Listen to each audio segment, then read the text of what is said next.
ISIL is not Islamic. No religion condones the killing of innocents, and the vast majority of ISIL's victims have been Muslim. And ISIL is certainly not a state.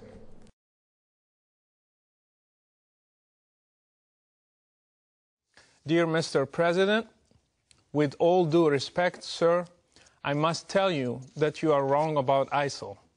You said ISIL speaks for no religion. I'm a former Muslim. My dad is an imam.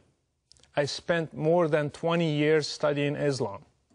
I hold a bachelor degree in religious studies, and I'm in the middle of my master's degree in terrorism studies.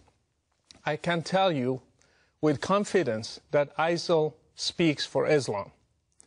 Allow me to correct you, Mr. President. ISIL is a Muslim organization. Its name stands for Islamic State. So even the name suggests that it is an Islamic movement.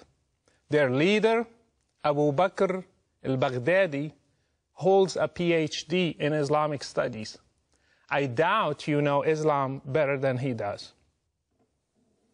He was a preacher and a religious leader in one of the local mosques in Baghdad. ISIL's 10,000 members are all Muslims. None of them are from any other religion. They come from different countries and have one common denominator, Islam. They are following Islam's Prophet Muhammad in every detail. They imitate him by growing their beards, shaving their mustaches, and in the way they dress. They follow his command in the hadith to differentiate themselves from the infidels by wearing their watches on the right instead of the left hand. They implement Sharia in every piece of land they conquer. They pray 5 times a day. They have called for a caliphate, which is a central doctrine in Sunni Islam, and they are willing to die for their religion. They are following the steps of Islam's Prophet Muhammad to the letter. By the way, if you want to understand ISIL, read the oldest biography of Muhammad by Ibn Hisham. This is their model for action. You think that ISIL does not speak for Islam because they beheaded an American and they killed those whom they consider infidels. In the same way, Islam's Prophet Muhammad beheaded in one day between 600 and 900 adult males in a Jewish tribe called Banu Qurayza. In fact, beheading is commanded in the Quran, in Surah 47, the 4th verse. It says, when you meet the unbelievers in fight, smite at their necks. Ironically, this surah is called the Surah of Muhammad. Killing prisoners is also an order from Allah to Muhammad and to all Muslims. It says it is not for a prophet to have captives of war until he inflicts a massacre upon Allah's enemies in the land. Quran 8:67. And by the way, 3 of Muhammad's wives were Jewish girls he kidnapped from his raids on the religious minorities, just as ISIL is doing today. Mr. President, I grew up in Morocco, supposedly a moderate country, yet I still learned at a young age to hate the enemies of Allah, especially Jews and Christians. These are represented today by Israel and the West, especially the great Satan, America. I prayed 5 times a day, repeating Al-Fatiha, the first chapter in the Quran, asking Allah to lead me not in the way of those who went astray, and those who have the wrath of Allah upon them. We all knew that it is Jews and Christians. We have been brainwashed to hate all of you in our sacred texts, in our prayers, in our Friday sermons, in our educational systems. We were ready to join any group that one day would fight you and destroy you and make Islam the religion of the whole world, as the Quran says.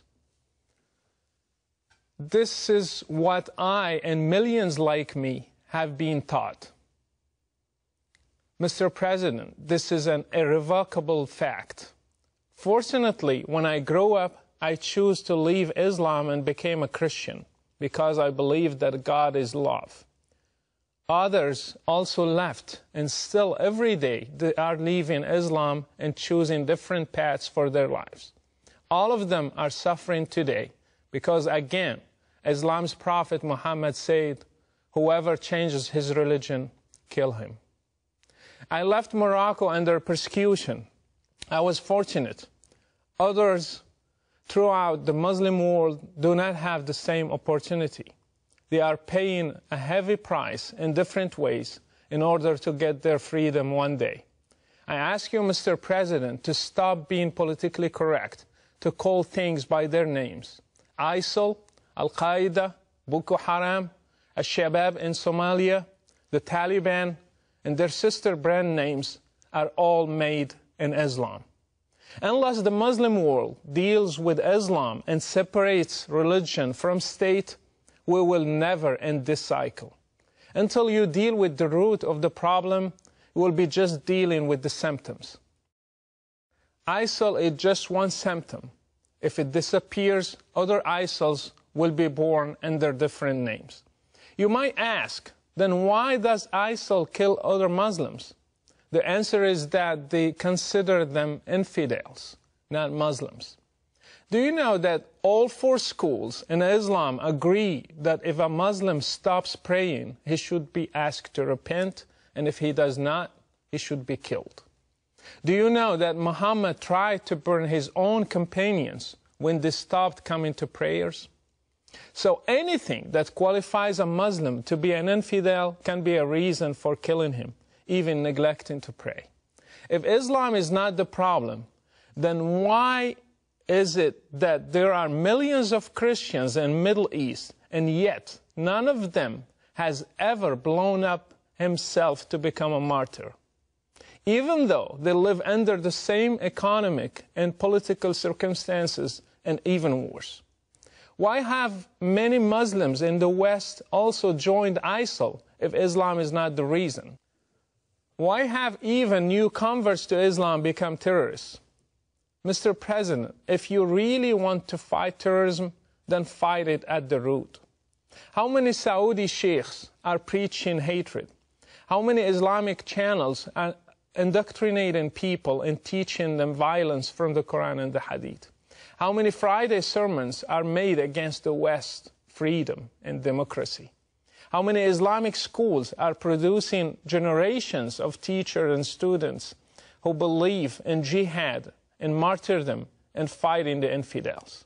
And finally, how many websites are funded by governments, your allies, that have sheikhs or issue fatwas against basic human rights?